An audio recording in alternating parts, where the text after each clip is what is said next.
Will, can I read something to you first? Yeah. Okay. As tensions grow higher, the gang gets creative in the war on Percival. Archie and Veronica attempt to negotiate that Percival returns the body of Tom, Alice, and Frank. He complies, but the bodies are returned headless, meaning Cheryl is unable to perform a resurrection. Tony and Fangs develop a plan to seize the heads in the Babylonium by incapacitating the ghoulies, who have taken post. Also, Tabitha ages up Anthony to go against Percival as his greatest weakness, as they are both immortal. The plan fails and they regroup. In the meantime, Percival summons attacks on Archie, Betty, Cheryl, and Veronica. Tabitha grows concerned over their ability to win the battle and suggests that Jughead open a portal to Riverdale, as their odds may be better. They relocate Pops from the El Royale as Tabitha speeds up time and battle Percival in the parking lot of Pops in Riverdale. Percival dominates everyone but Jughead, who is seen sitting in the window. Percival walks through the door, entering a portal to Riverdale. Jughead meets Percival in his mind, incapacitating Percival's body so that the Riverdale counterparts of the gang can stab him. Tabitha delivers him to Mr. Cypher, and Percival curses the town. After resurrecting Alice, Tom, and Frank, Cheryl and Heather call a meeting to let everyone know that Bailey's Comet is heading straight for Riverdale as a result of Percival's curse. And that's what's happening in Riverdale right now. This is a lie. Hey everybody, welcome to episode 4 of Holidaze, where we talk about your favorite holiday-themed movies. We're still in the middle of our Christmas in July themed month, and this week we covered something a little different from our usual themes. We covered Riverdale. Yeah, the Riverdale holiday special. You'd have to pay me so much money to cover Riverdale. We, full disclosure, watched the first season, and it was okay. We watched the first season and like best. 5 of the... And we didn't even get 5 in the second. We stopped really early on. We watched a couple episodes of season 2, realized it was awful, and then watched the Heathers and Carrie musical episodes. Yes. And that was it. And we will never go back, probably. No. What a wonderful, wonderful time. Pay us on Patreon, and we'll consider it. Exactly. This week, we did things a little different. Instead of having the theme of, like, a common trope found in these movies, we instead went and found a common actress in all 3 of these movies. That of a Miss Erin Cahill, who... Thank you, Queen. May not be a famous actor. To y'all. To some. But to us, we best know her as the Pink Ranger of Power Rangers Time Force. Yeah. One of the best seasons, honestly. One of the best seasons with the best cast, and honestly a pretty good story as well. Mighty Morphin stands do not interact. Good acting. Good plots. Yeah. TV was better in the...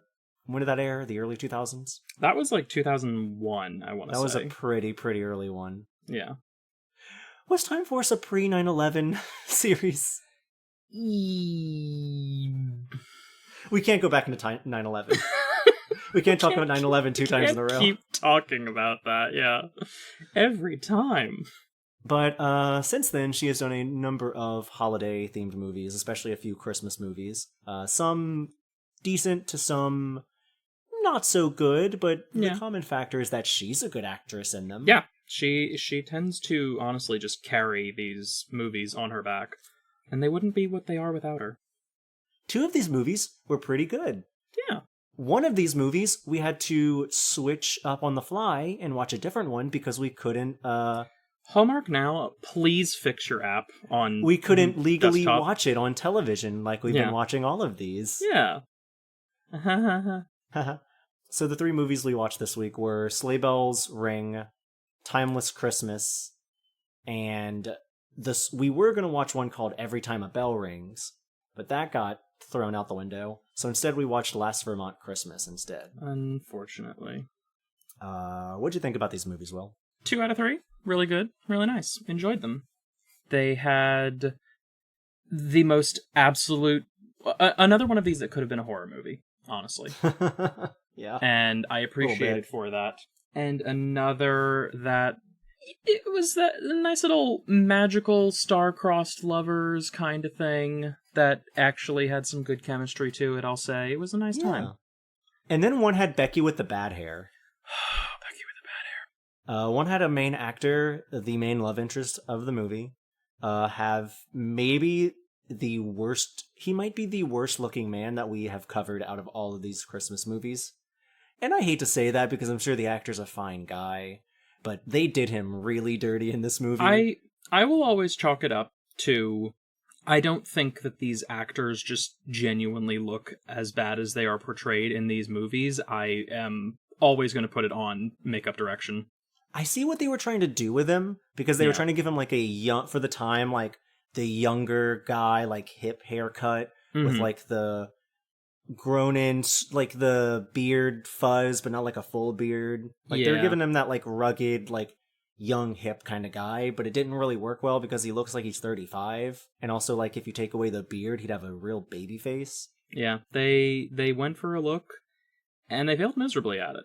I don't blame that on him or his face. I blame it on whoever in the art or the makeup department decided this was what we should do for him. But I guess, do you have any extra thoughts before we get right into our first movie? Erin Cahill, come on sometime. We can hang out. Can we have you on for the next Christmas whenever we cover one of your movies? Yeah. We would love to discuss that. Or we've got Valentine's, we've got fall, there's options. Our first movie was a movie called Sleigh Bells Ring. The quick and short of it is that it is about a busy single mother begins organizing her city's Christmas parade. While prompt hunting, she finds a beautiful sleigh that seems to have a mind of its own and begins nudging her back to an old flame. We didn't go into these thinking of them as correlating to any of our previous tropes, but two of them and then they did. Honestly, all of them might have in a little bit because tropes come in various shapes and sizes. Oh yeah. This one had magic out the ass and also had the old flame theme. It had just a bunch of weird stuff going on.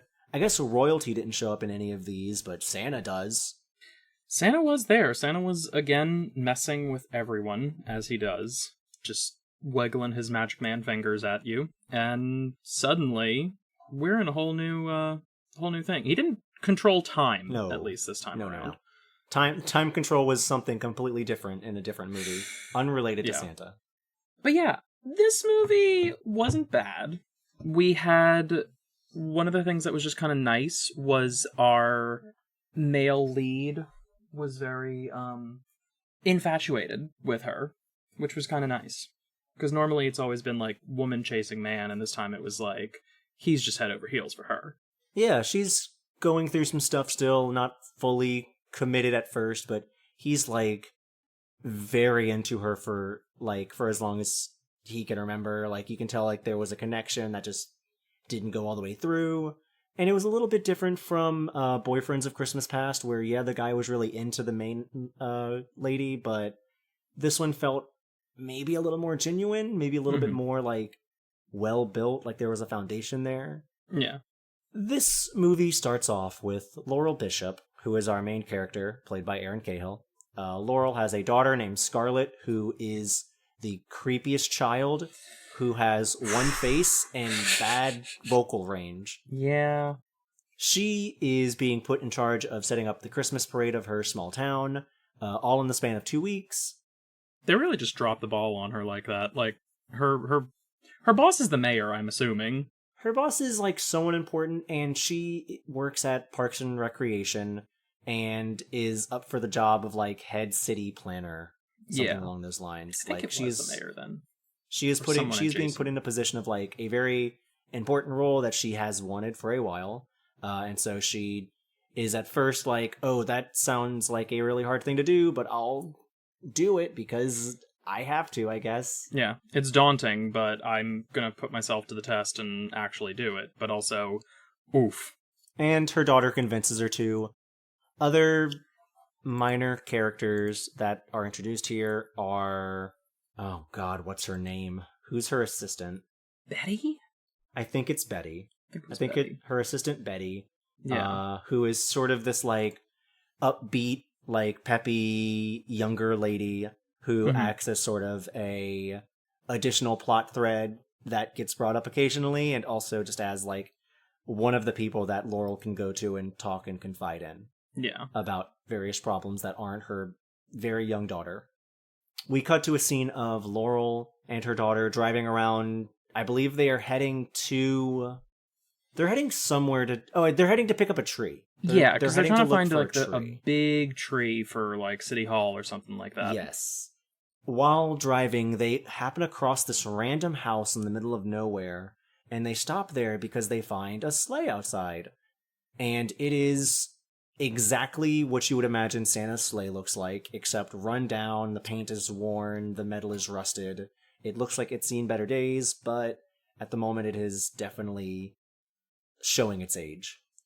They just pull up and start like looking all over this thing, not really paying mind to whoever might live here, like their property they're trespassing, before a jolly old man with a thick white beard comes out and starts asking them about, like, what's going on? Why are you here?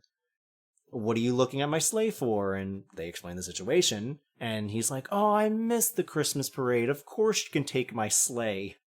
Of course you could have it. Sure, no worries. And they hitch it up, and they head back to town. Like it's nothing, I guess. This man is just so friendly, and that just lets him have it. He's just this strange little jolly old fellow who happens to just have this magical Christmas sleigh. Who just happens to have the magical Christmas sleigh that does things on its own, as if it were Herbie. It's like Christine, but a sleigh and less murdery. But it could probably murder you. It could murder if it wanted to, but I think it would only murder people that were in the way of Christmas idealism. Yeah. As they reach back to town, shock and behold, the sleigh becomes unhitched from Laurel's car and starts very slowly sliding down the road, which is on like an incline. Dangerously. I've had this nightmare before. Yeah. Where my car has become unparked and it is going to like harm or hit something that I cannot catch up to. And Laurel does the smallest, slowest run, like little run after she it. Trots on over, yeah. But she's very panicked that it's going to hit someone because it is on the way to hitting someone.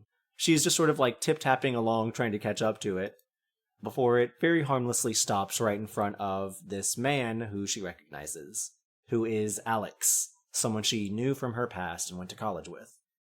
Yeah, she and Alex like had this, their whole thing that is revealed is that they were really invested in each other, but he decided to pursue a career in law that was out of state, and so she decided, well, I'm not going to stop that. I'm going to let him chase his dream. And there's the very back and forth on like the who broke up with who and why kind of thing. But Alex is back in town for the holidays. He's here. But also because his aunt is closing her antique shop.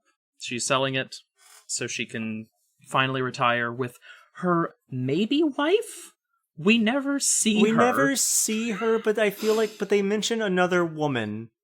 And unless Yes. I read things really wrong, it felt like they were setting up lesbian aunt. Yeah, because she keeps on saying, like, this other woman who's, like, picking out places for them to go or, like, going on the trip or what have you. And it's like, who is this woman that you were talking about? Is this, like, your gal pal or what? Like, we just don't know. But it seems like it's probably her wife, but we never see her. Shout out. They sort of awkwardly fumble around conversation with each other before Laurel finally leaves, bringing the sleigh to the Parks and Rec Center. Cut to the next morning. The sleigh has disappeared. The sleigh's gone. Someone has stolen. Someone finessed the sleigh right out from under everyone. And Laurel is like, okay, I'm going to go drive around. I'm going to go find the sleigh and figure out what happened.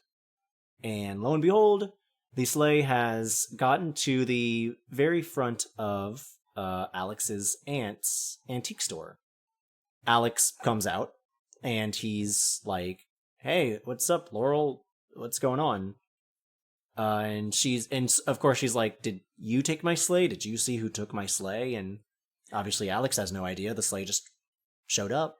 Because he's like, okay, I want to renovate your sleigh. I want to help out because he's done, like, woodworking and crafting from his time at the antique store. So this is his wheelhouse, and he assumes that she just changed her mind and left it up to him, being like, "Yeah, hey, you can mess with that." And he's like, "No, like," or she rather is like, "I did not leave you this sleigh. How did you get my sleigh?" But he does decide to go through with fixing it. She does decide to allow him to do that. And as they progress, they start working on it together. They start fixing things up. They still sort of fumble around their relationship with each other. You can tell that there's bad blood there. But it's done in a way that is very... The chemistry between them is very natural. It is exactly what you would think of someone like, oh, these two knew each other for a long time through high school and college and dated for probably a long time as well. Someone refers to Alex as Laurel's almost fiancé, and we find out, of course, that he left her to pursue his career, which she is a little upset about still. She's not, like, mad about it, but you can tell that it is something that she has probably dwelled on in the past and has come back to occasionally. We learn that she doesn't really like to talk about it, and also when it gets brought up after Alex like makes a somewhat bad comment, Laurel fires him in like a fit of like a burst of anger. Maybe not anger is the wrong word, but more like just her feelings come to a head, and he is sort of like in an emotional state that she's like, okay, whatever, you can go, I'm gonna finish this on my own. And he leaves. They all sort of end on a little quick bad note before Laurel ends up heading back out to where she picked up the sleigh, wanting to talk to the old man about it, but finds that his house is completely empty, devoid of most furniture. There's some concern there of her, like, yes, well, how did I get this now? Like, where did this come from? Because the sleigh does seem to just appear and disappear. Also, kind of on the side this is more frustration for Laurel because she has so much on her plate. Yes. It is like everything that can go wrong is going wrong. It's like, well, Santa Claus can't make it to this event. We can't get a tree. The sleigh keeps disappearing. And on top of this, she has all of her responsibilities with her kid that she's not... I don't want to say shirking, but it's just hard to keep up with everything. Yeah, she is a woman with a career, and she's is also a single mother who has to take care of her young daughter. And when I say young, she's like 9 to 10, maybe 11 at most. Like that. They never specifically state an age, and I feel like all we learn about the ex-husband is that he left at some point some time ago, like in the last year, maybe. Like I don't remember if he had an affair or not, or that was the other movie. I don't want to say there was an affair, but I mean, we know what happens to her in the other one where she has a daughter. Yeah. But that was body count 1 off screen rather than whatever happened here. Yeah. But yeah, it does. We have this moment, though, of with all of her frustrations piled up.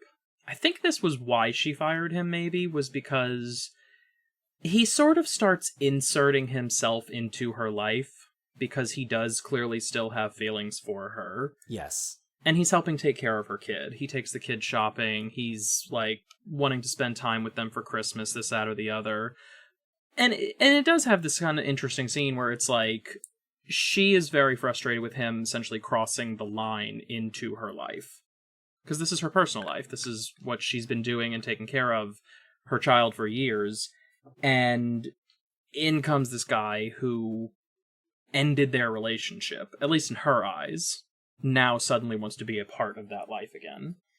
And it's a nice thing to look at, that we never really get this kind of side in these movies. Yeah, she's also got the pretty valid point of, she doesn't really want Scarlett and Alex to get close to each other because Alex is going to go back to New York and then leave Scarlett more or less abandoned, like, as we could assume her previous father did. Like, she doesn't want to see her daughter get hurt by this man, and doesn't want to, like, see a commitment be built up only for it to be broken down. Which, I mean, hey, she's looking out for her daughter there. Yeah. But the two of them end up having a heart-to-heart, and they apologize for how things ended back in college and sort of come to this... It's not really a conclusion to their feelings, but at least it's put out in the open for them to both, like, recognize how each other feels. Eventually the sleigh disappears again. And this time, on their trip to go find it, they head back to the random house again. They head back to Santa's home, where Santa gaslights Laurel into not thinking that the house was abandoned whenever she visited it last time. He just says, like, oh no, I've always lived here. It's fine. Nothing's wrong here. And, I took the sleigh back here to do some stuff, to, like, fix some stuff on it real quick. Yeah. Just to help you guys out. Sorry. It is my sleigh. Adding a little more magic to it, probably. Yes, he's refilling the magic meter. Terrible. He does a lot of implications as to what his identity is, like, obviously. He makes it not subtle that he is Santa Claus. And they don't pick up on it at all. Like, No, they just miss it entirely. I mean, I guess it's really hard to, like, when you live in a real world of, oh, Santa doesn't exist, and then someone shows up, weirdly, that could be Santa. Like, obviously, you're not going to imagine, oh, that's Santa. The brain is going to connect dots in a way that most makes sense to you without breaking the usual rules of logic of the world. Magic has to exist if Santa Claus is real, and I don't want to think about that. Exactly. What else could exist out there if Santa exists? Don't want to think about it. But, of course, they grab the sleigh, they continue fixing it up, and pretty much get it done. We have a little montage scenes of them working together to paint and fix the sleigh to where it looks as good as new. And we also get a weird side plot of Betty and her husband being in a weird spot in their marriage. Like, yeah, they've got, like, this weird, like... The way that they flirt with each other almost seems like they're trying to, like, role play in real life with each other in public. It's weird. I'm like, what is up with y'all? But Betty brings up the point of, like, oh, my husband's been so, like, distant and, like, strange around me lately. I don't know what's going on, and he won't talk to me about it. And these thoughts get, like, just pushed to the side again until it comes up again later. Like, it only exists for this scene, and then at the very conclusion we never talk about of it that otherwise. plot line. Yeah. Yeah. It's a very strange thing to conclude. Like, they just needed a B plot to go along with everything else when everything else was fine as is. We didn't really need a B plot to that, or no one as flimsy as this one, but sure, whatever. They're doing something with it. I don't know what, but they were doing something. Because, yeah, there's, like, this weird, like, almost this concern that maybe her husband is having an affair or something on her. Like, that he's, like, thinking about the D word. Yeah, and then it's like, oh no, actually, he was just, like, getting a secret present together for Christmas. He was fixing up her childhood car. Yeah. Like, a car that she, like, her father drove or something and, like, passed down to her, but was in a bad shape. He, like, got it fixed into working condition and just didn't want her to know. Yeah. And that's it.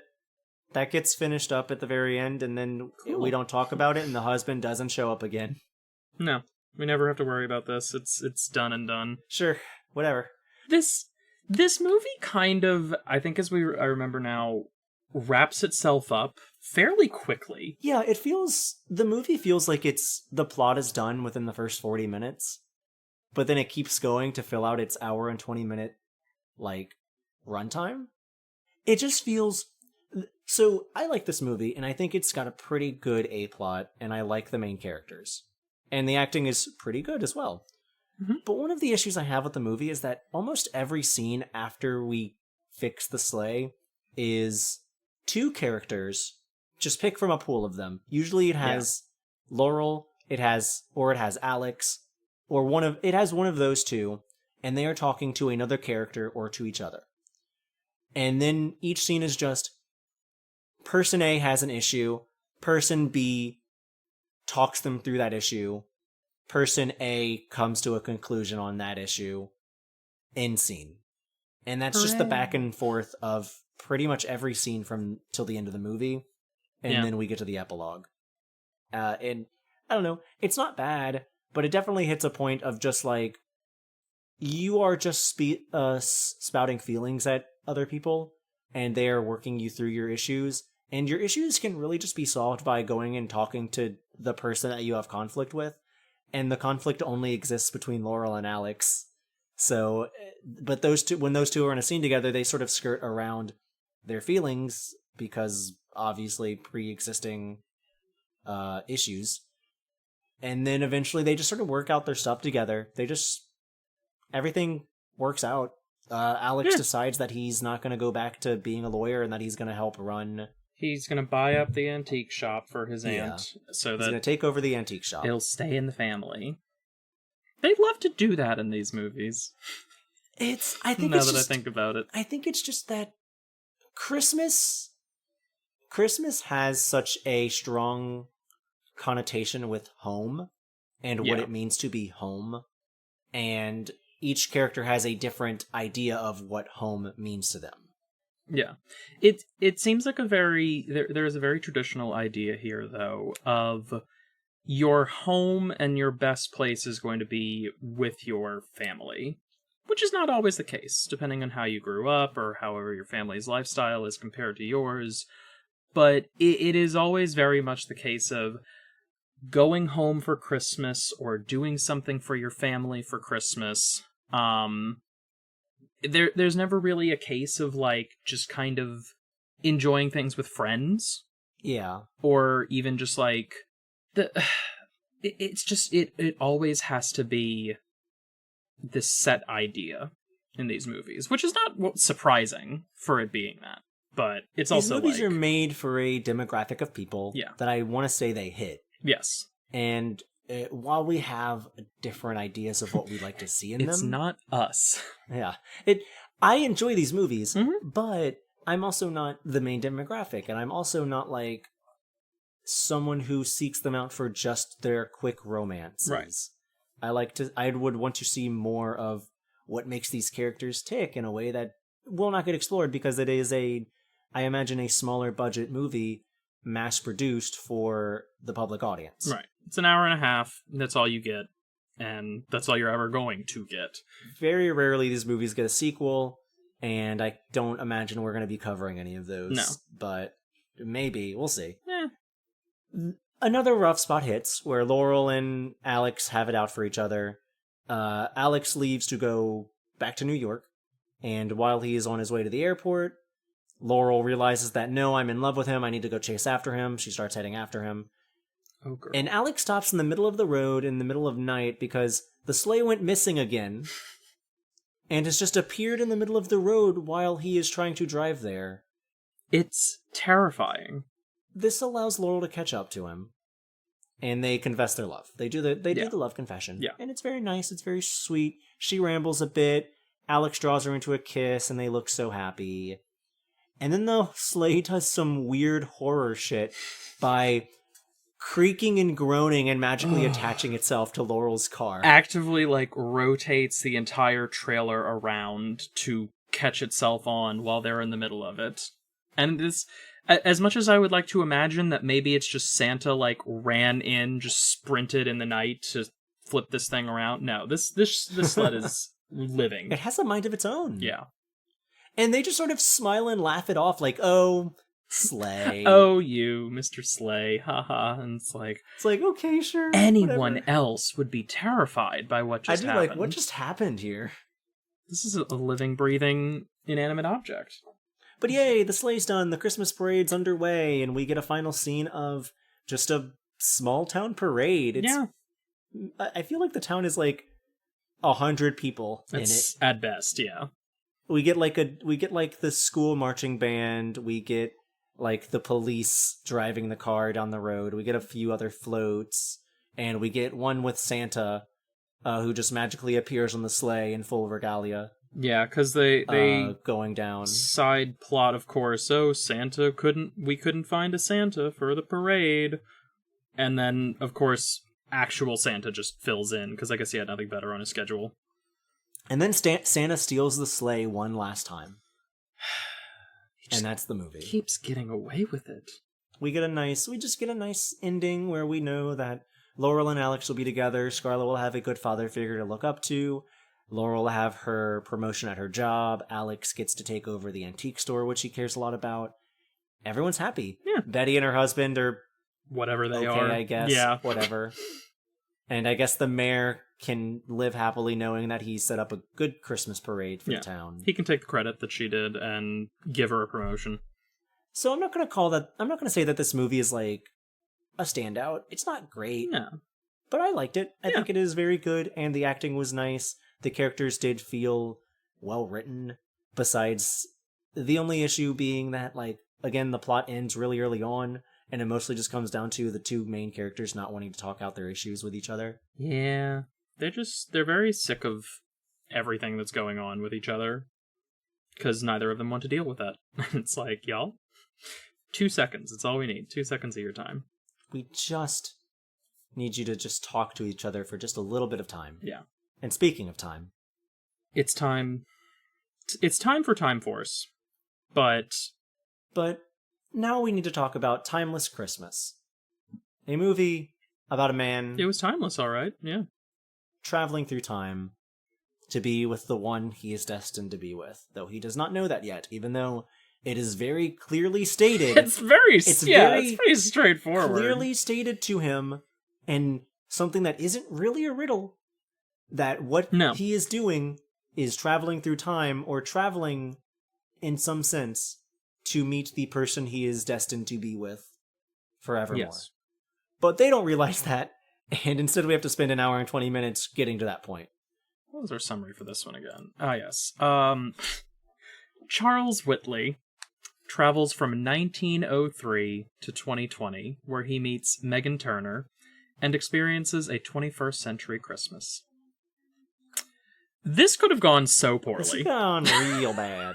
This could have gone so bad for a man from the 1900s to appear in a modern day. It's a good thing we got the one good man from the... We got the one good, rich, working man from 1903 to come to the future. And he's not the panicky kind. He's not a bad person in any regard. He's just confused. And even then, he gets through it really quick. Like, he handles this like a champ, that he's like, oh, well, I guess this is my life now. I guess this is just how it is. I guess I'll have to find a way to get back somehow.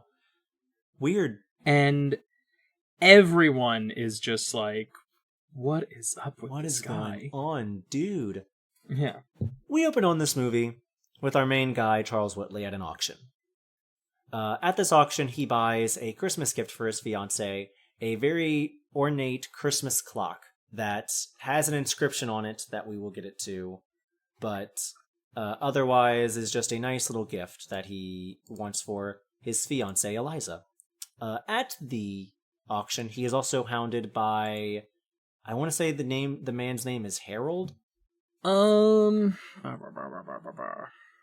Yes, Harold. He's Harold hounded by Moran. Yeah, he's hounded by a man named Harold Moran, who they have initially a weird antagonistic relationship, where Harold is trying to get Charles to go into business with him, and Charles is very strict about, I do not want to work with you, fuck you, go away. He does not want to have anything to do with He does not Moran. like this man. He does not like Harold Moran. At one point in the movie, he calls him a lying and a cheatskate, and he's just a bad person, as far as he is concerned. Yeah. He seems to be of this belief that, like, Moran is just, like, I almost want to say, like, the Edison to the Tesla of this kind of thing, where it's like, oh, he's just stealing ideas and taking credit for it for things, and that's not what I'm about. But he gets this clock at the auction. Yes. Which, something along the lines of it says, like, when the Christmas moon is out and you, like, wind this clock, it will take you to your true love. Or something like that. It's straightforward, though. I believe it's wind once on Christmas moon, and you shall find your true love soon. That sounds right, yeah. It's really straightforward. But for a good bit of this movie, they study over these words as if they are the Sphinx's riddle. What could this mean? Well, Charles arrives back at his lovely plantation home and finds that his fiancée Eliza is there, and she is very upset at him. Yeah. She is upset that he seems to focus way too much on his work and not focused enough on her, and that they are not spending enough time together, even though they are meant to be wed soon. And she leaves unhappy with him because I don't want to call her, like, she does not come across as like a spoiled brat, but she does come across as someone that is like, I want to put time into this romance, and you are not giving me that time. Like, she sees this as both an opportunity and as someone she wants to spend her time in life with. And we come to find out that he sees this more as an obligation because he is a man. I don't believe they say his age exactly, but we are led to believe that he is in his early 30s, and that is much too old to not be wed yet, and that she is that option for him. And she's not a bad option, but she is not the option for him. His maid Rosie sort of grills him over, and like teases him like, you should look for love. You should not look for obligation. Yeah. And he just sort of if that's what you wanted to do, waves her off. Charles works through the night and stows away some blueprints under some floorboards in his office. We do not see it now, but we also learn that he has like a notebook and some other stuff in there. I don't know why he keeps this particular notebook in there and not somewhere else, but sure. It seems like he is currently working on it, and it would be such a hassle to keep going in and out of the floorboard just to get the stuff. But it's your business, my guy. And so, after he does that, he settles down and starts trying to find a way to fix the Christmas clock for Eliza. He reads the inscription and fixes the wiring, and then winds the clock. Just as the moon the clouds part, revealing the beautiful full moon, Charles stands up to go to bed and passes out on the floor. Cut to the year 2020. The magic begins. What happened in 2020? It's all a blur. This is the good timeline. This is the good timeline where bad things didn't happen in the year 2020.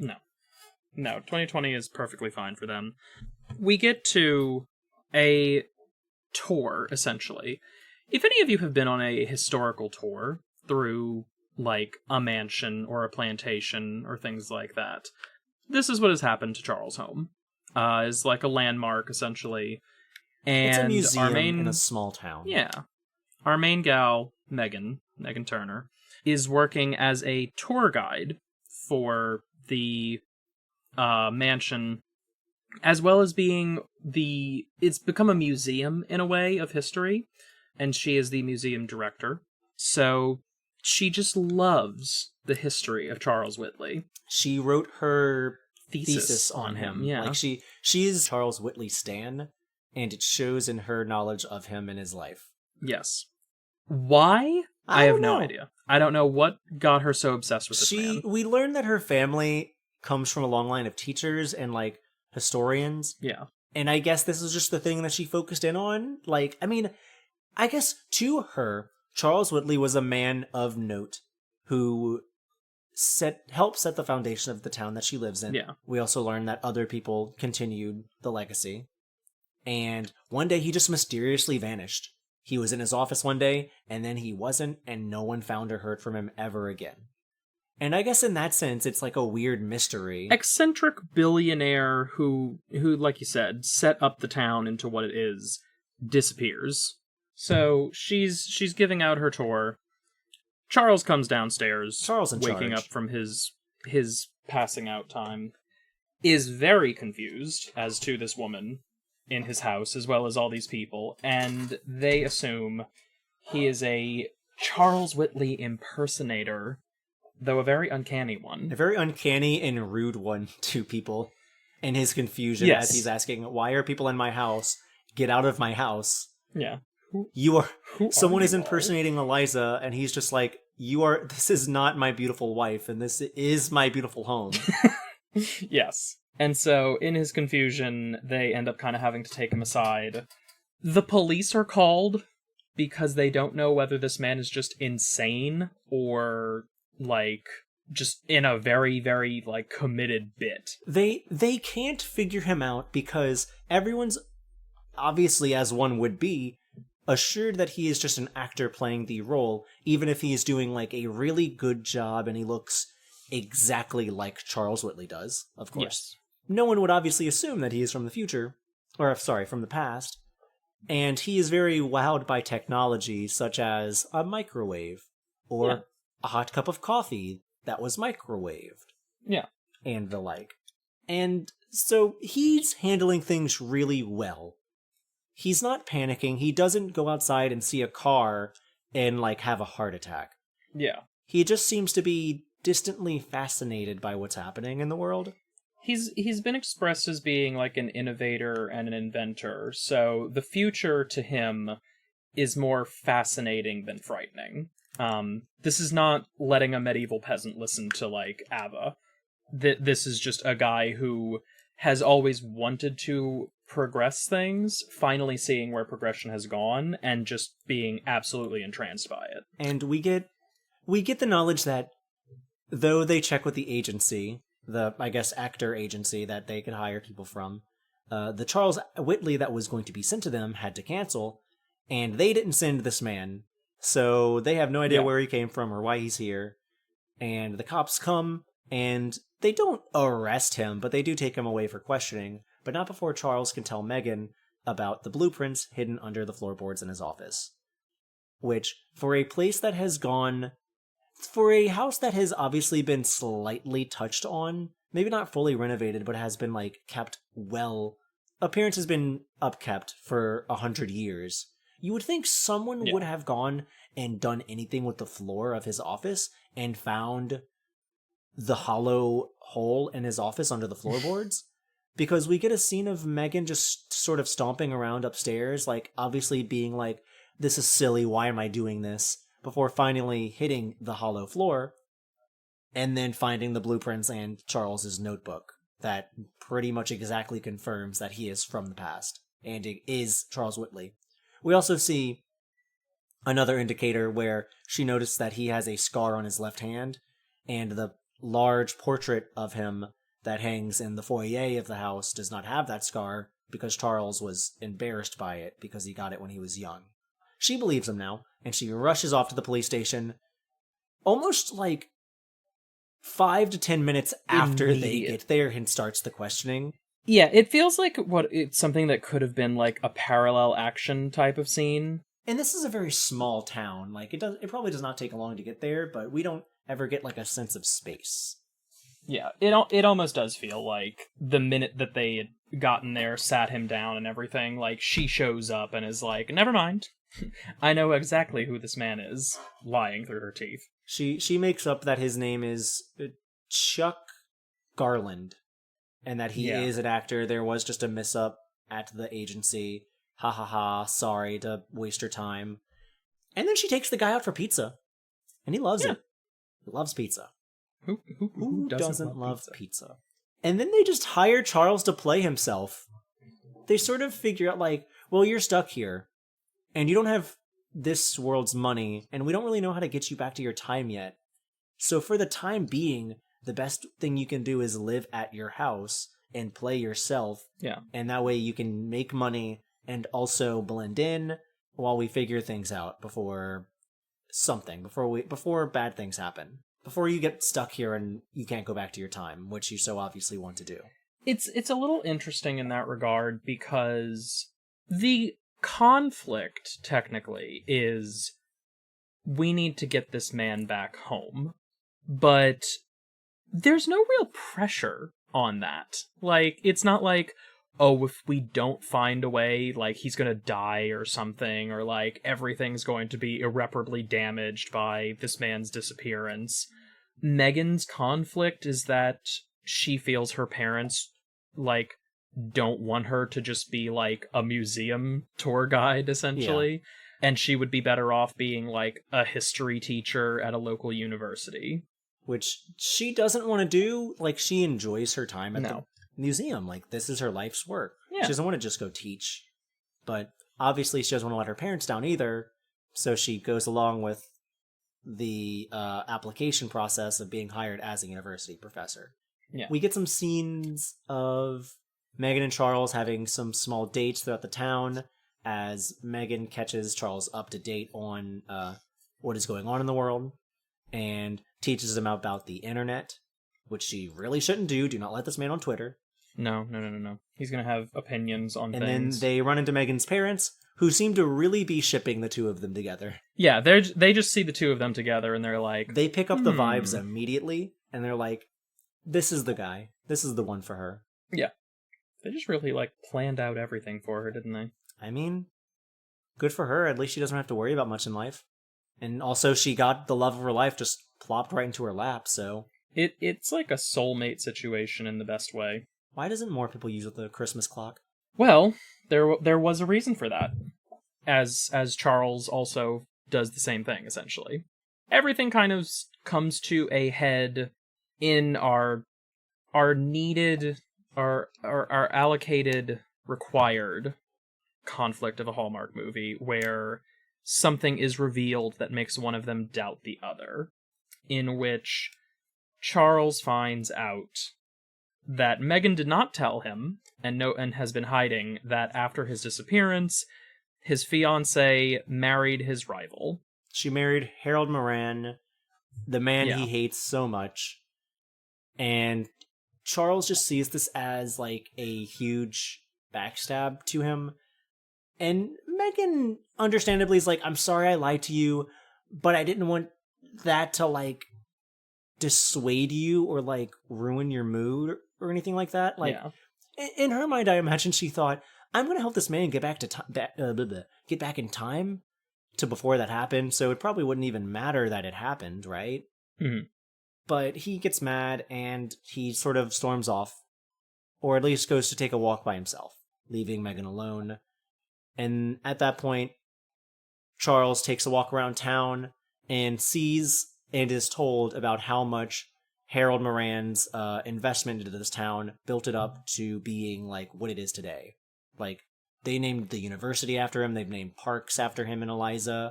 There is the implication that he did use some of Charles's ideas. Yes. And just kind of took credit for them himself. But as this progresses, as Charles learns about everything good that Moran did for the town, as well as the fact that Eliza never gave up on hoping that he would come back, even though she moved on with her life, she was still always like, hope that Charles is okay. Yeah. But she lived a long and healthy and happy life with her husband. So Charles eventually realizes that even though he was completely displaced from his timeline, nothing bad happened.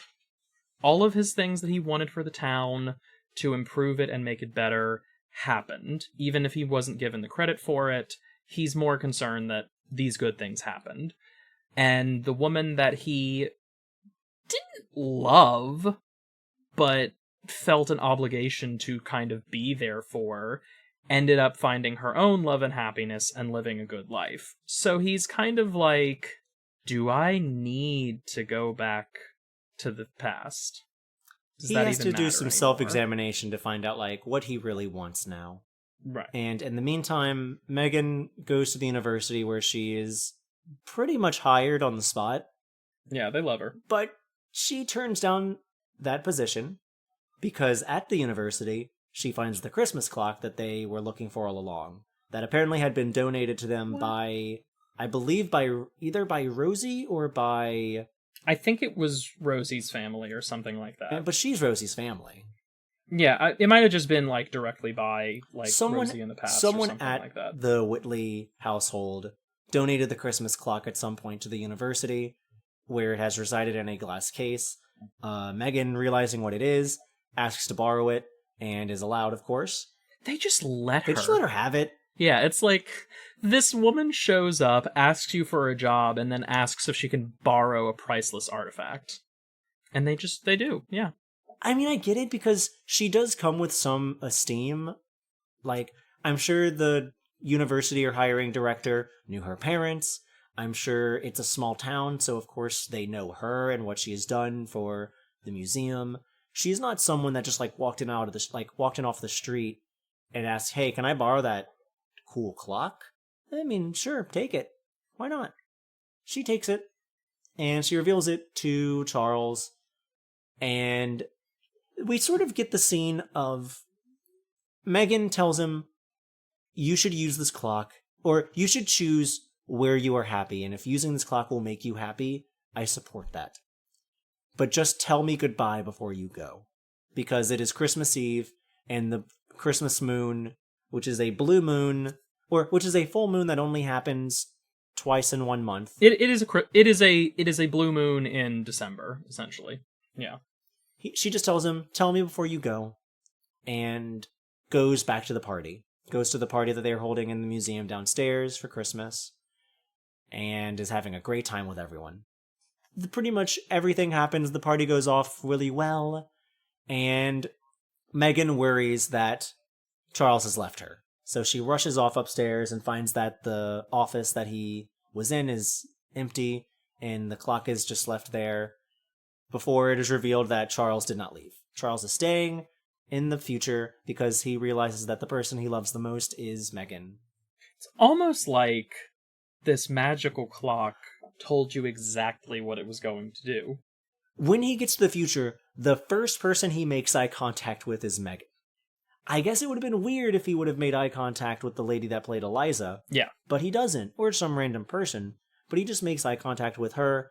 She obviously is a bit wowed by him upon first seeing him because he looks exactly like the person she stands.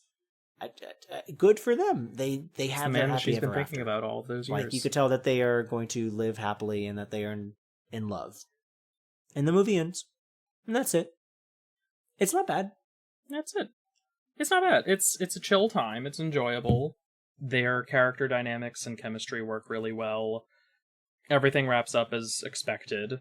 There was a funny moment, though, of again, why this hasn't quite worked, was at the start of the movie when he has the clock and he finds, oh, the clock isn't working because someone broke, like, the internals of the clock. And so he fixes it, and that's why it lets him go to the future. Well, at the end, he realizes, hey, I am here with the woman that I love, and I never want to, like, need to go back in time. Which is not implied as to how the clock would work, anyway. But he then proceeds to break the clock internals so that it wouldn't have to risk him going to another time or something like that. And it's like, why would you do that? You're done with it. You never need this again. In a sense, you are robbing other people of their happiness. Yeah. In a way that could, like, anyone could wind this thing out on the right time. Well, yeah, they'd have to wait for the exact right time, and who knows when the next Christmas moon would happen. But you're sort of robbing other people of their happiness by not letting them have the chance to wind the clock. I guess you have to imagine that someone must have wound the clock in the past, found their true love and the clock, and then removed their wiring from it to put it in the same position it is now.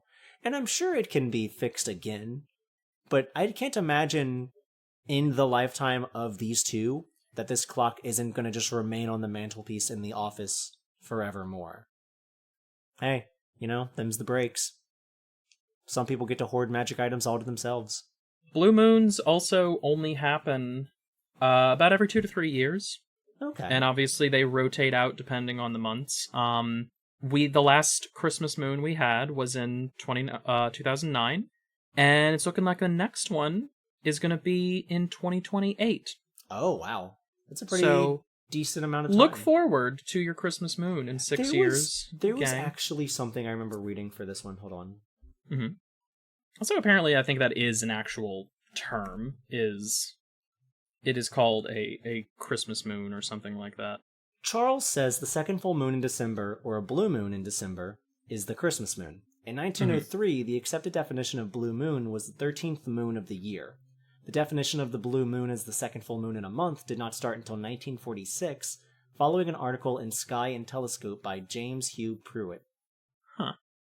I'll still accept it. The only full moon in December of 1903 was on December 4th. There was no second full moon in December of 1903. But the idea is still there. You could still have magical clock that works once every so often. Like let's say if we did have, let's say 2009 was our last December blue moon, and 2028, that's what, 19 years? Yeah, 19 years. So every 19 years you have a clock that will transport people through time to meet their soulmate, essentially. And you're just gonna break that? Really? And I'm not exactly going to Christmas movies, especially Hallmark Christmas movies, to like not see through the plot. Like there are holes in everything, so I'm not like it's not an upsetting thing. It's just more funny than anything. None of these movies are perfect or we expect them to be, but we do enjoy them for what they are. And speaking of movies that aren't perfect, oh no, we get to our final movie. Unfortunately, Last Vermont Christmas. We intended to watch Every Time a Bell Rings, which we were very much looking forward to, actually, because the plot of the movie was about three sisters re-meeting after their father's deceased and have their annual holiday tradition where they just kind of all reconnect and everything gets better for them. It's a great time. It's a family film instead of a romance Christmas film. But we couldn't get that one because Hallmark now decided they don't want to work. And instead, we get another movie about three sisters. Yeah.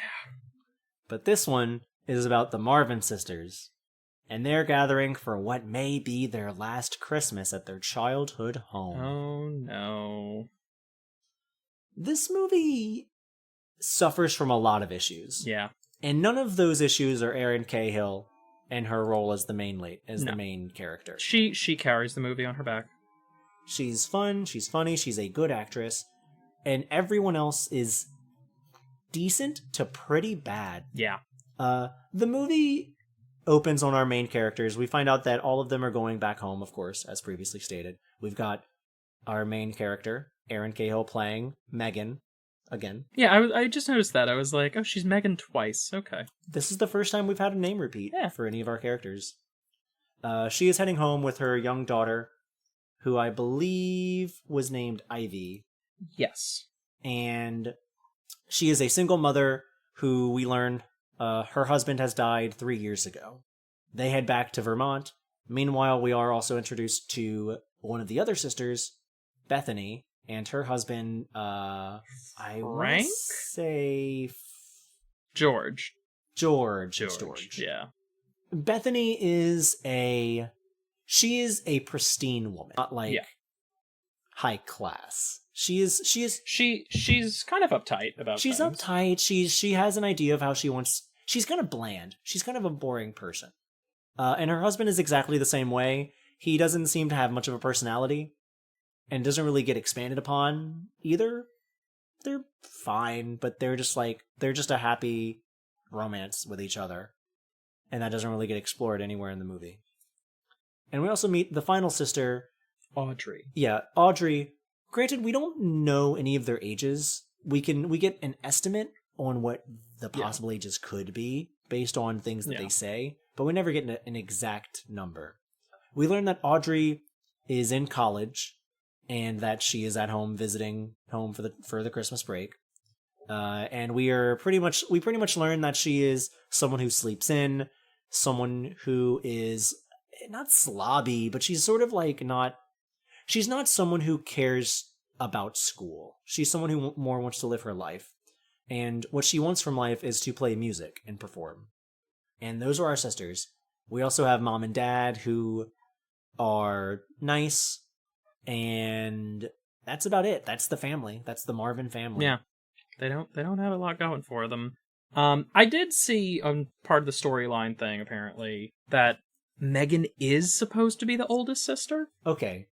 I had to assume because of things said in the movie that she had to be the oldest and also have a daughter who is aged, again, 9 to 11 or so. Mm-hmm. It makes sense. Yeah. Since she is the main character, that would make sense. Yeah. Though Bethany has, like, the air of being the older sister. Yeah, Bethany's that middle child who has, like, aged herself up. She wants to come off as the mature, above it all type. Because she's the lawyer. Yes.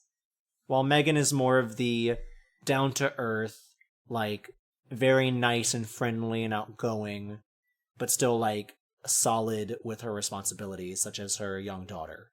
And Audrey is portrayed as the somewhat rebellious, like, not a ne'er-do-well. She's not a bad person, but she doesn't... No, her whole thing is she wanted to go study music because she wanted to have a music career, but then she was like, wait, I don't need college to learn how to play music. I'm just going to do it myself. But did it in a city that is full of aspiring musicians. Yes. So you are a little fish in a big pond, and it didn't work out. So now she has to go back home and live with her family because she fucked around and found out, essentially. And this is no detriment to her, obviously. It doesn't make her lesser of a person or a bad character. It's just, she didn't quite think it through. And college is hard. College is hard. And also there's just a lot of issues with going to it. And also, the world expects a young, I'm assuming 18 to 20-year-old that Audrey is, probably not 18, probably more 20, to just sort of be thrown into the role of adulthood without any supervision and nail it. And she doesn't. And that's fine. But I don't really like her. No. Because she's just sort of a problem character for most of the plot. And also, I can't imagine the actress is a bad... Again, no. I never want to blame the actors. I always want to blame directing. It's always going to be a direction thing for me, honestly. And maybe it is the actor. Who could say? There's so much that goes on behind the scenes of these things that I'm not privy to. But Audrey speaks in this register the entire movie with a specific cadence to her voice where I can only imagine that Audrey's actress is like 30s maybe, playing a 20-year-old, but then pitching her voice slightly higher and speaking in a certain tone that makes her sound younger. So the actress would have been like 26 when this movie came out. Wow, okay, I thought that actress was 30. No, she looked like a 30-year-old playing the role of a 20-year-old. She was born in 92. Damn, sorry ma'am, you look like shit. That's rude. No, I will still stick to my guns and say they did make her look like they were trying to cosplay her as Nikki Reed's Rosalie Hale from Twilight. Yeah. And if that's what they wanted, that's fine. But she's so pale in this movie. But she does, again, however they must have directed her, her voice has no inflection anywhere for emotion. Like, even in scenes where she is excited about things, she sounds exactly the same. And there's, like, this forced, like, vocal fry that she kind of has as well, on top of what sounds like she's doing a voice. It's like... The indie girl voice of... And here's some bananas. Yeah. And avocados. It's not good. I don't like it. No. It doesn't come across as a good thing. No. I don't know if that's just how she speaks or if that's just how they directed her to speak, but it felt weird. Yeah. Not a great time. We learn over time. We get introduced to some other characters as well. Yeah. The other characters we get introduced are Nash and Lane. Nash and Lane are going into, I guess, sort of a bit... Nash and Lane are buying a property in... That's all we know. That they are in Woodstock. I don't think this is the same Woodstock. This is not the same Woodstock. This is not. This is made up. This is made up town. They're buying a property together. Lane is sort of a no-nonsense woman who does not want to get fucked over. No. And Nash assures her that he will not be screwing her over.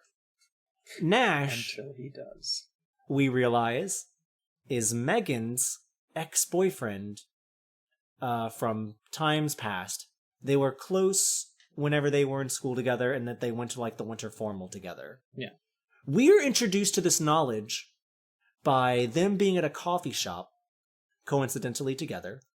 And after Audrey and Megan order coffee together, right as Nash is about to leave, the name Megan gets said out loud, and he pauses at the door and turns around as if he just knows this is that Megan, when that is a very common name for women. Does he do that for every time the name Megan is called out anywhere he's at? Yeah, that he just thinks that she's still around forever, that she's never left town. That's a weird thing to do. It is. It's very strange. He's a little strange man. And he's also Becky with the bad hair. He's Yes. awful undercut with like a weird swooped back hairstyle that like looks like it's raised too high on his head. Extremely gelled, swept back. He and this is nothing against this actor either. But he looks like we couldn't get James Marsden from a Hairspray / X-Men / Sonic the Hedgehog. He doesn't look like a bad guy at all. But again, whoever was in charge of makeup and direction just made his hair so god-awful that it's like you are repelled looking at this man. I don't get why they looked at... I don't know how they could look at this for however long they were shooting this movie and think, yeah that'll do. Yeah, this is fine. We think this will work. It's wild. But Megan and Nash sort of awkwardly reconnect, and then they part ways. We then find out during dinner with the Marvins that the parents are selling their childhood home, and everyone is aghast at this. They are so...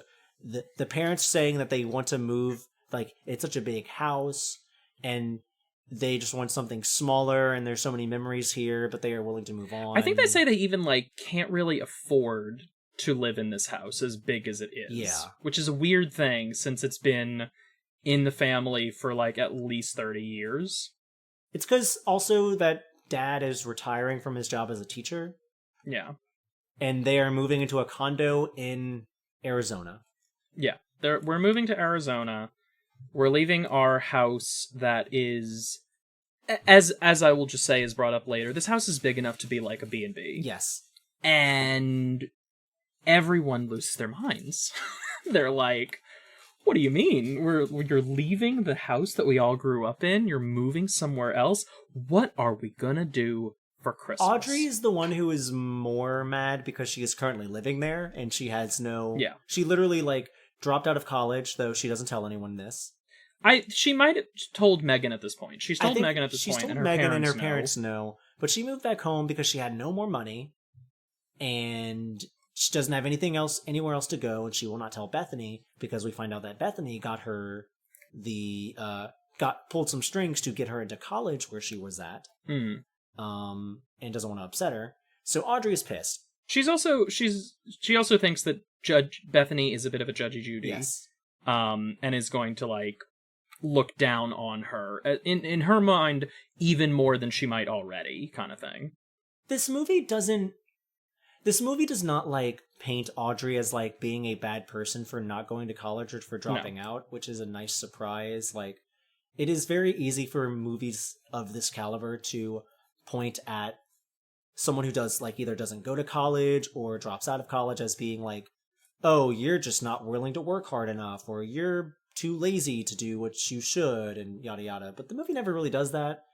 Eventually, Bethany and Audrey come at each other after the knowledge is revealed, but this never gets depicted as Bethany not willing to work hard enough. It's more just it just doesn't work out for her, and then they just skirt over it for afterwards and come and make amends. But everyone's a little upset at this, though Megan and Bethany are handling it a little bit better, and we also learn that the person buying the house is Nash. Why is he buying the house? Because he doesn't want to see it go to anyone that would treat it poorly. He wants to fix it up, and then he wants to flip it, which is they refer to it as an investment property, yes, where it's like, we're going to buy this to fix it up and like make sure that this house is taken care of, kind of thing. Which is why the family is kind of fine with that. Audrey is still just adamantly like, we're not selling the house. This is our house. We live here, kind of thing. Whereas Megan is pushing, if this is going to be our last Christmas all together, which literally it's just not. Like, Bethany says, our place is lovely. You can come to our house in Philadelphia. We have enough space for everyone, for all of you as to be well here. as, and she keeps getting interrupted multiple times through the movie to reveal what the audience will obviously pick up on, that Bethany is pregnant. Yes. And this is not told until, like, the last 10 minutes of the movie, maybe? Like, I don't know if it was that late. It was pretty late. It was, like, one of the final scenes. Yeah, it was late. It was, like, the final scene, like, right as the climax was hitting. Mm-hmm. I don't get the feelings people have over childhood homes. I don't really see why people cling so tightly to the feeling like I need to keep my childhood home because these are where my memories are and I had so much good time here. I just don't get it. My memories are with me and the ones that I have any direct connection to places I lived once. I've moved houses a variety of times throughout my life and I just never felt like even the house that I stayed at like the longest through my childhood up till like when I left for college, I never felt like that hardcore connection to it. I was very minor. Maybe the smallest bit of like, oh, that's sad when my mom eventually moved out of that house to somewhere to where she lives now. But I mean, I've only lived in 2 homes my whole life, really. And the only reason for the second one was because we lost our home. And that, like, it sucked. But, like, it was like, okay, let's move on kind of thing. And I even think about that in some ways of, like, when my family does Christmas, we tend to do it at family members who have bigger homes. But also, it's like, whether or not these people move or things happen kind of thing, like, it's not about the location. It's going to be about the people who you are spending it with. And like you said, the memories that you make with the people you make them with. So this, like, fascination of we need this house for Christmas or we're going to die is just like, what are you on? Like, what's going on with you, girl? Is there a deeper meaning? Are there bodies in the basement that you're trying to hide? Like, the inspector comes out the next day with Nash. Audrey enlists the help of her neighbor Brandon, who is a young man who obviously has a huge crush on her. She's also crushing on, kind of. They have a thing, but they're not a thing. It's a thing. Yeah. And they do some mischief to make the house seem worse off than it is, to like buy time or make it maybe not be bought. Megan and Nash interact more. The family's kind of shipping it also. They're just like, oh, you two were such a good couple, and like, the more time that she spends with him... There's also a thing. We have another child in this movie, who's better than the first one, at least, but is also annoying. Yes. Because she's spending time with Nash, and she's like, oh, well, I like him, and I don't want him to go, and then it becomes, she gets on, like, the Audrey train of, like, well, no, I want to stay here. I want to stay here in Vermont. Yeah, and it's like, you don't get to make that decision, first of all. You are 8 years old, we have a life out in Texas. Yeah. I have a job there. Yeah, which, something else that I apparently read in the synopsis was that they moved out there for her husband's job, and he's dead now. But she still made have some a whole roots life there. Yeah, you still have a whole life here. You have a career as a chef, and it's like, no, I want us to keep the house. It's like, this will not affect you. Like, you do not live here regularly. Like, yeah, understandably, Audrey's concern of, if my family sells this house, where am I going to go? Like, am I going to have to go live with Bethany? Am I going to have to live with Megan? Am I going to have to go to Arizona and live with my parents some more? What do I do? And the more that I think about it, that is never... they never fix that conflict. No, not really. No. And so, as things go on, of course, Megan and Nash get closer. Big shock. Audrey and Brandon get closer. And eventually, Nash realizes he doesn't want to buy this house out from them. Because, like, oh, well, this is important to them, and it should stay in the family, and blah, blah, blah. Whatever. And everything finally sorts itself out after Megan and Nash realize their feelings. And I guess Megan works at a really nice restaurant. Or her husband left her some good insurance. But she and Nash decide to go halvesies on the house and buy it to make it a B&B. They want to turn the place into a B&B where she can own a restaurant portion and he can flip it and they can be a happy family and Ivy can stay in Vermont where she wants to be. We can have everyone come back for Christmas time, which, like, that seems like a terrible business decision because you know people are going to want to come to your sleepy little town for some kind of Christmas excursion, and they're going to be looking for a local place to stay, and what? You're going to say, oh, sorry, we're closed for Christmas because my whole family has to come down owning here? A B&B That is also like a really big commitment. Oh, extremely. I don't know, there's a bunch of moving parts for something that is just the smallest hotel.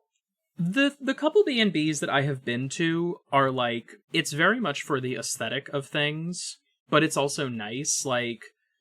One of the main ones that I remember, the rooming situation wasn't the best. Like, it looked cool, but the actual room itself wasn't great. But, like, it was in walking distance of all these cool things, and, like, they had homemade meals for you and stuff like that. So that was really nice.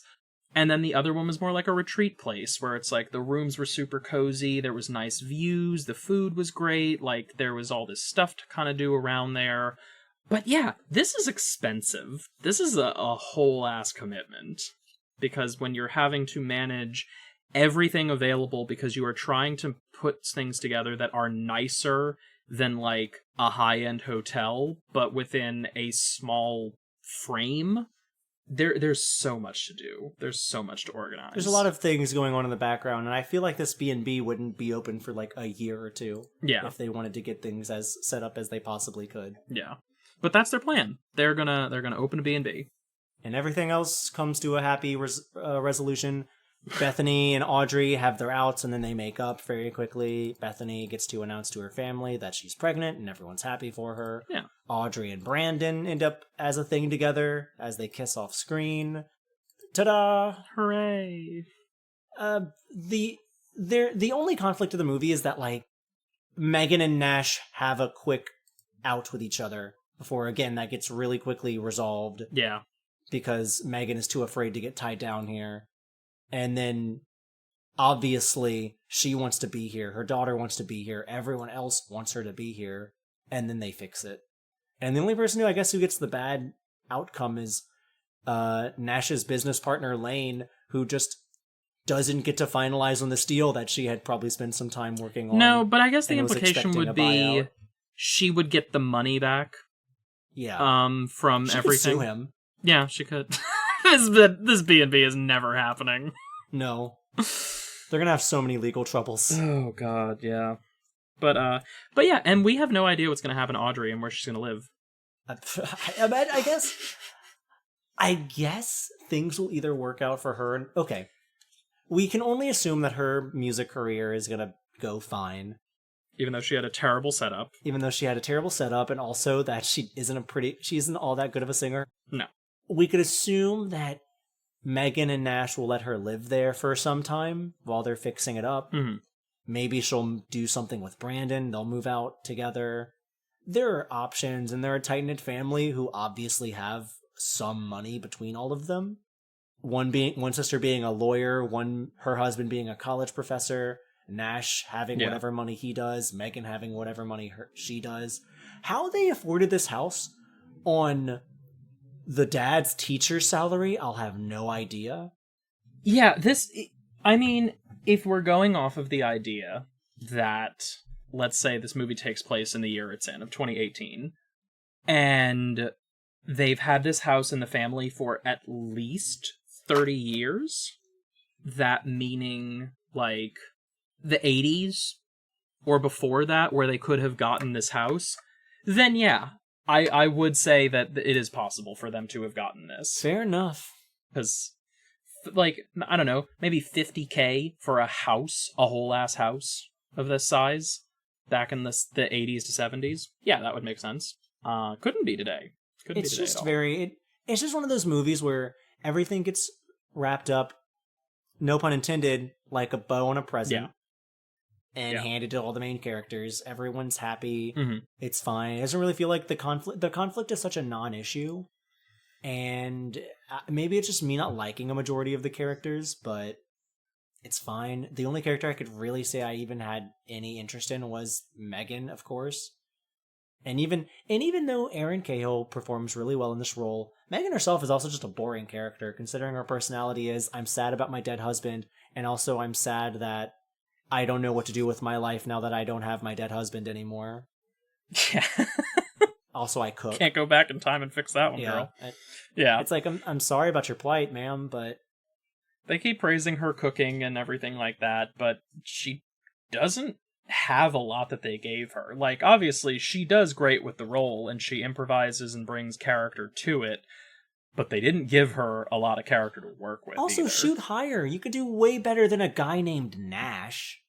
Nash, that looks like that? Come on, girl. Throw some water on his head, let his hair down, and maybe we'll have something. But, fix this man, please. He's fixing your house, fix the man. But that's Last Vermont Christmas. That was our last Christmas. That was our last Christmas, and I guess since we have made it here, we are on episode 4. We are at the end of the month when this episode comes out on July 31st. Christmas in July is over. Yeah. What are your thoughts on our entire experiment here so far? This was definitely eye-opening in some ways to see that Hallmark movies are not what they used to be. Going in, there's an expectation of Hallmark movies to be these kind of traditional tearjerkers that are very emotionally charged. You need a box of tissues to watch these movies. And while they are formulaic, they would still have that effect. There was obviously an emphasis on more traditional values and beliefs in that as well, but we didn't really have all that. Because again, these movies, as we weren't really supposed to, we were going to pass on Vermont Christmas for Every Time a Bell Rings, but all of these movies were essentially whirlwind romances with a Christmas setting, where boy meets girl or girl meets boy, and they fall in love with, at most, 3-ish weeks to fall in love with each other. And with our record of 2 days for Christmas Detour, and it's it's just not realistic. It's not realistic. The idea is nice of being able to find your one true love soulmate, whatever, in a cozy little happy way that everything's going to work out for you. Yes, but I don't want to say... I would never go as far to say this movie sets up expectations for things, or that they're trying to push, a reality of this onto anything. But it does make me wish that they were just a bit, more honest about some of these things, and, not just saying, yeah, you're gonna find it, it's gonna work out, immediately. All of these end in such a happily ever after that that doesn't really have any room for doubt about that statement. No. And I don't want to be cynical. I just think that it would have been interesting to have things not end on such a fine-tuned note. I would love to have one of these, end with our couple kind of being let's see where this goes, or do we want to try this kind of thing, with this kind of unexpectedness to it, or questioning whether or not things will work, but having the idea that they want to, rather than just the implication that all of these do, that oh no, this is it, they found the one, they are set for the next however many decades of their life as a perfect happy couple. And I will still say, after all of this, that I think, we had with Chris Before Christmas, to show that an older couple who has fallen in love and had their family, they make it work. And they show that, there are ups and downs to these relationships. And we did have that as well with Christmas Detour, though not with our main couple, that, 20 years of marriage, we're happy together, but there are flaws to these things, but that's not a bad thing. That's a regular thing. And I liked seeing that a lot more than just these, we have differences, oh, we're past them. Now we're in love, and it's been a day. Like, all right, where's this development? Where's that for therapy? So, now that we are at the end of all these, what do you think out of these 12 movies was your favorite? And least favorite? I want to say Crown for Christmas was really good. Yeah. I'm a little biased for Danica McKellar, but I also enjoyed the dynamic of this movie not being wholly focused on the romance, but more of a family film. Yeah. The Kiss Before Christmas, it may be what we started with, so it does have that kind of weight to it, but also actors had a really good dynamic. It felt realistic in how some of the romance worked and everything, because, yeah, technically speaking, trying to get your wife to fall back in love with you in the course of 3-ish weeks would be a little hard, but it still feels like there's more padding and time, especially going off of the I know everything about you kind of thing, to lean into that. So I definitely say it's probably between those two. I see that. I think mine is definitely Kiss Before Christmas. And yeah, it was the very first one we started with, like you said. But it just had it all. Like, and also, there was not much insufferability to it that I felt in some of these other movies. Mm-hmm. Because even some of these movies had, like, more humor, or, like, they had funnier characters, or maybe just, like, more interesting characters. That one just felt like it was a tight-knit story. Like, I would watch this plot line if it also didn't center around Christmas. Like, I'd watch this plot line play out because I just think the idea is fun. I think the worst one is, like, it's hard because there's some, like, and while it might be recency bias, might be hitting, I don't know. There's just something very nice about saying the best one was the first one we picked, and the worst one was the most recent one we picked, especially because it was a swap out at the last second. But this one just had the worst characters to me, and Erin Cahill could carry things so far, but everyone else just being a slug around her just did not help. It's just the weight of all of them. It's like between that one and like going through the list again, probably like Boyfriends of Christmas Past. Like that one was just Boyfriends of Christmas Past definitely was just mediocre. Yeah, I just didn't care for it. I didn't like. I shout out to them having like 2 POC leads, but also I wish you would have put them in a better movie. Yes. I would also say One Royal Holiday. That one was also pretty bad. Great. Like that one also had a leading man that just was not interesting, and a leading lady who had no personality.